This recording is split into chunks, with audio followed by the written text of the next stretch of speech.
Allison. I'm a yoga teacher, and I'm here today to help you get into downward dog a little bit easier.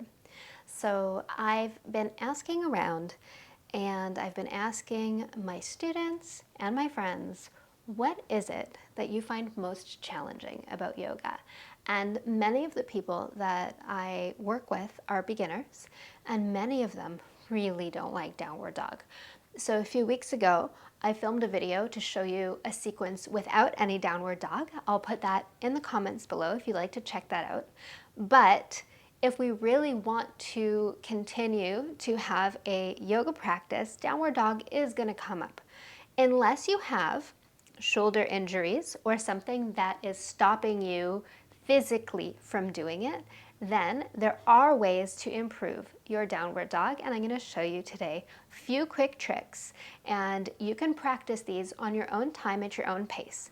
Now, before we get started, it's important that you connect your breath with movement, because for any flexibility to increase, for any mobility to increase, we need to speak to our central nervous system, and we do that with the breath. So you'll inhale for a count of 4 and exhale for a count of 8 when you're getting into these positions. And the reason is we want to relax those muscles as we're stretching them. By relaxing them and relaxing the rest of the body, we're telling them it's okay to be here.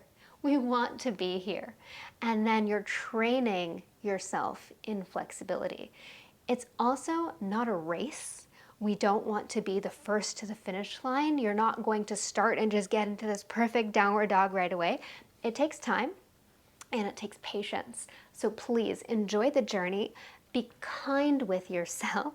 Be kind to yourself and just enjoy it as it comes.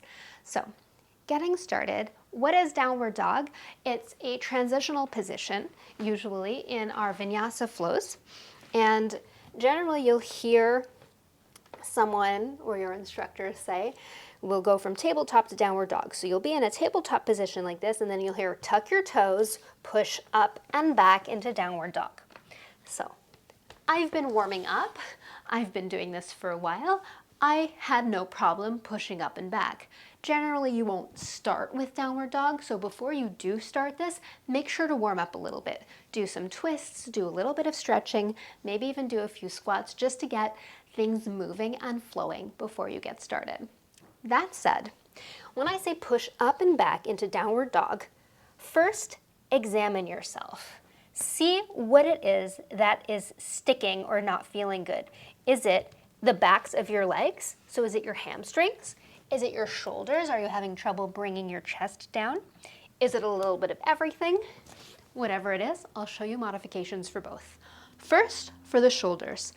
Sometimes our shoulders are really tight, some days more than others, sometimes just in general, you might have very tight shoulders. In comes a handy chair. I'm going to show you a shoulder opener using a chair. So I'm going to start with my hands on the chair. I'm going to stand up tall. My hands are on the chair back, and I'm going to walk backwards. I'm going to try and keep a flat back until I feel that I have some resistance. I'm going to open my feet, hip-width distance apart, and then slowly let my chest come down. So by letting my chest come down, I'm opening up my shoulders, and then just breathe in here. If this is too much, come down to the seat and walk your feet back. Same thing, we're going to go from the seat and we're going to bring our shoulders down. So walk back up to come out, roll up to standing, and that's one modification to help you open up your shoulders. Another thing that you can do for your shoulders is to come into Dolphin. So if your shoulders are really not having it, or maybe it's your wrists, Dolphin would be good for both. So if I'm up in downward dog and saying, this isn't working for me, come down onto your forearms. Keep straight in the legs. You can have a micro bend in the knees here, or even have bent knees. Push those hips up and back. You can plant the hands down on the floor, gaze slightly forward, or leave your head down, and push through the forearms, through the hands. Come down to your knees and slide up to come out. Now, I'll say this right now, some of these might work for you, some of these might not feel good either. So if it doesn't feel good, leave it, take what you need and use it as you need it. The next thing that I'm going to show you is something to prop up your hands. So I'm going to grab blocks. You could use books, pillows, anything that helps your hands come up. If it's pillows, make sure that they're not too soft. You want something that's sturdy enough. So I'm going to place my hands down on these, come into my tabletop, then I'm going to push up and back into my downward dog. This helps my shoulders open up as well. So this could be good. Next thing I'll show you is the legs. So you can always have bent knees in downward dog and your heels don't need to touch the ground. That's a huge secret for some reason, but it's true. You don't need to have straight legs. They will get there when they get there.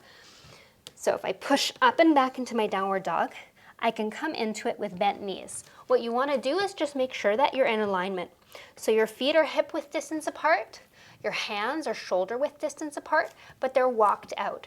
So from tabletop, your hands are right under your shoulders. Walk them forward a few steps, then push up and back. This should feel better on the shoulders and allow your chest to come a little bit further down. So if you're tight in the legs, bend those knees as much as you need to, and you'll notice as you bend your knees, suddenly your chest can come further and further and further. And then let that head hang. And just stay here and breathe. Another thing you can do is pedal the feet out. So inhaling to come to the toes and exhaling to go to the heels will help to stretch the backs of your legs, your calves, and your hamstrings. To come out of this, drop your knees and slide yourself back. Take what you would like from this, take what you need from this. Let me know in the comments what else you would like to see me help you with. Help me help you. Namaste. Have a lovely day. See you next time.